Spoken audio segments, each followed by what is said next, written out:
Il était une fois une petite fille appelée Cendrillon. Elle était douce, gentille et honnête. Elle était aussi belle à l'intérieur qu'à l'extérieur. La mère de Cendrillon était morte quand elle était toute petite, et son père avait fini par se remarier. Sa belle-mère était une femme très méchante. Cendrillon et son père durent déménager pour aller vivre dans sa vieille maison poussiéreuse.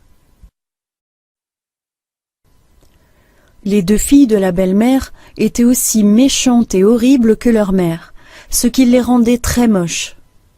Elles étaient jalouses de la beauté de Cendrillon et elles lui faisaient laver tous leurs vêtements, faire la cuisine et nettoyer la maison. Cendrillon était très malheureuse, mais elle obéissait sans se plaindre. Elle rêvait du jour où elle pourrait quitter cette horrible maison et ne plus voir sa méchante belle-mère, ni ses filles.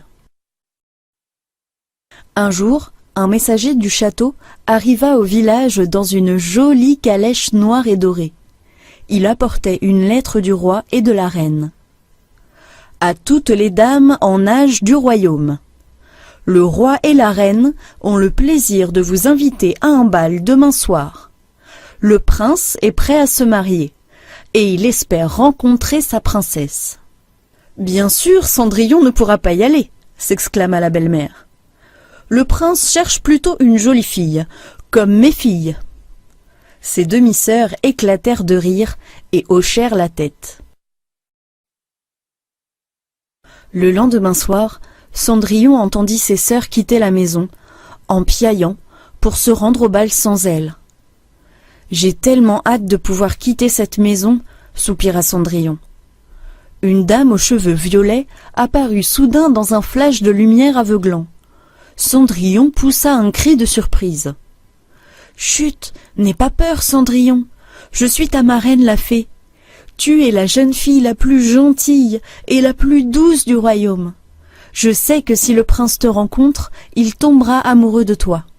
Tu vas aller au bal. Personne ne le mérite plus que toi. » Boum! Une citrouille dans le jardin se mit à grossir et à changer de couleur et de forme, et elle devint un joli petit carrosse rose. Fiou! Les habits de Cendrillon se mirent à s'allonger et à changer, et elle fut bientôt vêtue d'une magnifique robe blanche. Elle sentit la fraîcheur du verre sur ses pieds, et elle vit qu'elle portait de petits chaussons en cristal. Crac! Une souris qui courait dans le jardin commença à grossir et un valet se tint bientôt près du carrosse. Sa marraine la fée la mit en garde. La magie ne ferait effet que jusqu'à minuit. Cendrillon monta dans le carrosse et se mit en route vers le palais. Lorsque Cendrillon arriva au bal, toute la foule s'écarta pour laisser passer la mystérieuse jeune fille. Tous étaient impressionnés par sa beauté et ses chaussures de verre. Le prince aperçut Cendrillon depuis le balcon où il était installé.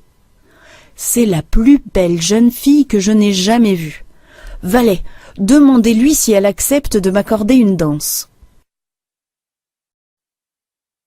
Dans un salon de danse privé au sol doré, le prince et Cendrillon dansèrent pendant des heures sous la lumière des chandeliers. Le prince fut charmé par sa beauté et son intelligence, mais elle ne pouvait pas lui révéler son nom. Bien trop vite, les cloches sonnèrent minuit. Cendrillon sursauta en entendant le carillon. La magie allait bientôt disparaître. Elle sortit du salon en courant et perdit une de ses jolies chaussures en verre sur le tapis en velours rouge. Elle n'avait pas le temps de s'arrêter pour le ramasser, alors elle courut jusqu'à son carrosse et il partit sur-le-champ. Elle pleurait, car elle savait qu'elle ne reverrait jamais le prince. Le prince aussi était contrarié. Il ne pouvait pas imaginer perdre cette belle jeune fille qu'il voulait épouser.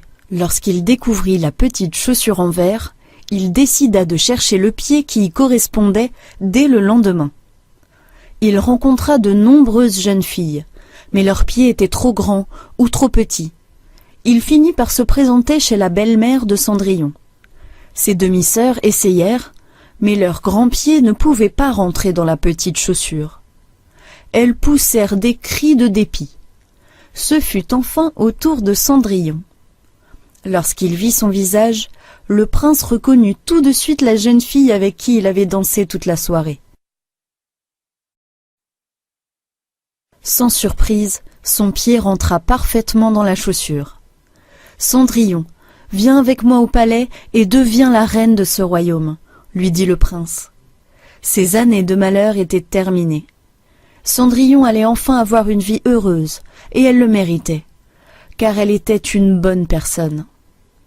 Cendrillon et le prince rentrèrent au palais sur le cheval du prince, et ils promirent de régner sur le royaume, ensemble, de la manière la plus juste possible, et de rendre tous leurs sujets heureux.